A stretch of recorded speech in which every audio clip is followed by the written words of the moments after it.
Hi dear students, ഇന്ന് നമ്മൾ discuss ചെയ്യുന്നത് ഫിനാൻഷ്യൽ അക്കൗണ്ടിങ്ങിൽ ഡിബഞ്ചറും ഷെയർസും തമ്മിലുള്ള വ്യത്യാസമാണ്.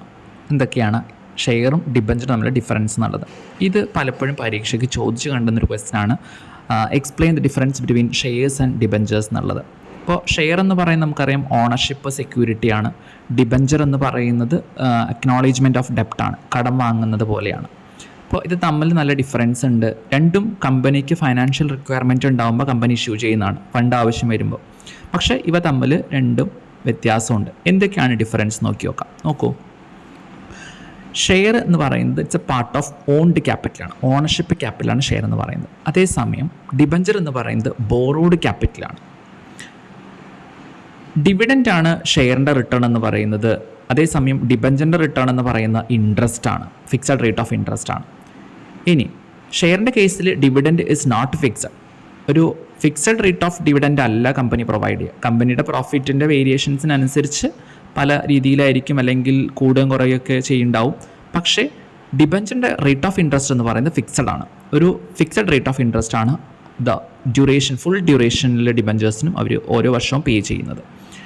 അതേപോലെ തന്നെ ഷെയർ എന്ന് പറയുന്നത് ഷെയർ ഈസ് അൺസെക്യൂർഡ് ആണ്, ഷെയർ നോട്ട് സെക്യൂർഡ് ആണ്, സെക്യൂർഡ് അല്ല. കമ്പനിയുടെ അസറ്റിലോ അല്ലെങ്കിൽ കമ്പനിയുടെ ഇതൊക്കെ കഴിഞ്ഞ് വൈൻഡപ്പ് ചെയ്യുന്ന സമയത്ത് ലാസ്റ്റ് എന്തെങ്കിലും ഉണ്ടെങ്കിൽ മാത്രമാണ് ഷെയർ ഹോൾഡർക്ക് കിട്ടുള്ളൂ. പക്ഷേ അതേസമയം ഡിബഞ്ചേഴ്സ് എന്ന് പറയുന്നതാണ് സെക്യൂർഡ് ആണ്, ചാർജ് ഓൺ അസറ്റ്സ് ഉണ്ടായിരിക്കും മിക്കവാറും. പിന്നെ ഒരു വ്യത്യാസം എന്ന് പറയുന്നത് share holder is A proprietor ആണ്, അല്ലേ? സ്ഥാപനം അല്ലെങ്കിൽ കമ്പനിയുടെ റിയൽ ഓണേഴ്സാണ് ഷെയർ ഹോൾഡേഴ്സ് എന്ന് പറയുന്നത്. അതേസമയം ഡിബഞ്ചർ ഹോൾഡേഴ്സ് എന്ന് പറയുന്നത് ദേ ആർ ക്രെഡിറ്ററാണ്, കമ്പനിക്ക് കടം കൊടുത്ത ആൾക്കാരാണ് എന്നുള്ള രീതിയിലാണ് അവരെ കൺസിഡർ ചെയ്യുന്നത്. അതേപോലെ തന്നെ ഷെയർ ഹോൾഡേഴ്സിന് വോട്ടിംഗ് റൈറ്റ് ഉണ്ട്, അല്ലേ? They enjoy voting right in the general body meeting. അതേസമയം ഡിബഞ്ചർ ഹോൾഡേഴ്സിന് അങ്ങനെ വോട്ടിംഗ് റൈറ്റ് ഒന്നുമില്ല, കാര്യങ്ങൾ തീരുമാനിക്കുന്നതിലൊന്നും അവകാശമില്ല. കമ്പനി പ്രോഫിറ്റ് ഉണ്ടാക്കുമ്പോൾ ആ പ്രോഫിറ്റിൻ്റെ നിശ്ചിത ശതമാനം ഇൻട്രസ്റ്റ് ആയിട്ട് കിട്ടാനുള്ള അവകാശം മാത്രമേ ഉള്ളൂ. അതേപോലെ തന്നെ അവരുടെ അടച്ച പ്രിൻസിപ്പൽ എമൗണ്ട് ഡിബഞ്ചറിൻ്റെ ഫേസ് വാല്യൂ റിട്ടേൺ ചെയ്യുന്ന സമയത്ത്, മെച്യൂരിറ്റി പീരീഡിലോ അല്ലെങ്കിൽ കമ്പനി വൈൻഡപ്പ് ചെയ്യുന്ന സമയത്തോ എപ്പോഴാണോ കമ്പനി തിരിച്ചു കൊടുക്കുന്ന സമയത്ത് കിട്ടാനുള്ള അവകാശം മാത്രമാണ് ഡിബഞ്ചർ ഹോൾഡേഴ്സിനുള്ളത്.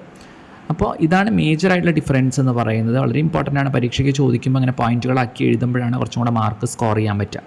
ഓക്കെ, അപ്പോൾ എന്താണ് ഡിബഞ്ചർ എന്നുള്ള നേരത്തെ വീഡിയോയിൽ പറഞ്ഞിട്ടുണ്ട്. അതേപോലെ തന്നെ ഷെയറിനെ കുറിച്ചും പറഞ്ഞിട്ടുണ്ട്. ഇത് തമ്മിലുള്ള ഡിഫറൻസും പല ക്വസ്റ്റ്യൻ പേപ്പറിലും കാണുന്നതാണ്. ഓക്കെ, മനസ്സിലായിട്ടുണ്ടാവും എന്ന് വിചാരിക്കുന്നു.